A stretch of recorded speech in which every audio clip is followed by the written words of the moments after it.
Hey everyone, my name is Lori Lassiter Hamilton.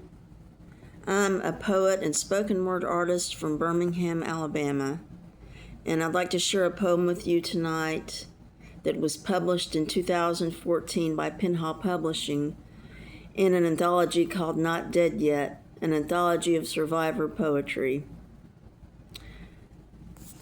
In 2004, I was diagnosed with breast cancer when I was 34 years old.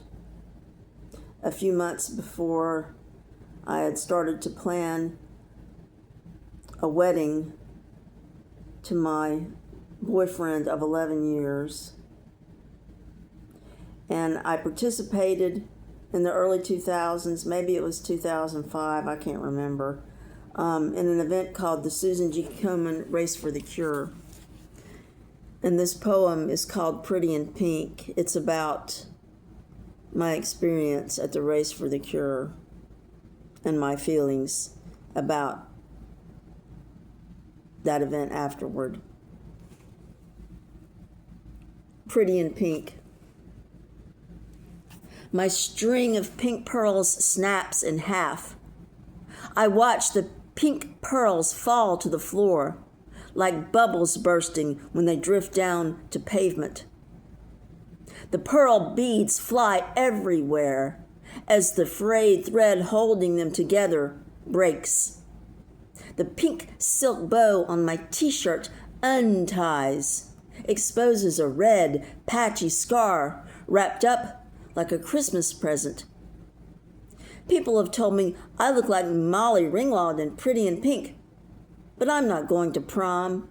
I'm at the Race for the Cure, walking a mile in pink canvas tennis shoes bedazzled with rhinestones, spray-painted the color of cotton candy. Eating cotton candy is fun, but marching in this clown parade feels more like an obligation, a debt I owe to the universe to be a fundraiser. Just because I lost a breast, just because I lost a pound of pink flesh, just because I gritted my teeth through 6 months of chemotherapy, 6 weeks of radiation, 12 months of Herceptin, and 5 hours of mastectomy. I feel like I've got something to prove, that I can still walk, that I can still move. So I'm marching in this 1 mile fun walk with the other pink soldiers in a circle around Lynn Park, stepping in to muddy puddles, splattering my cotton candy shoes and clouding my rhinestones with murky clay, before I pose by the pink fountain for a picture, proud of my pink lip gloss that glitters, pink eyeshadow that sparkles, and pink headband to match my pink Survivor t-shirt. As I pose for this picture after the pink clown parade, the stereo speakers blast, "I hope you dance," from the ceremony stage. And I happen to shoot a glance to where my mother sits. She's crying because she never wanted a daughter of hers to go through this.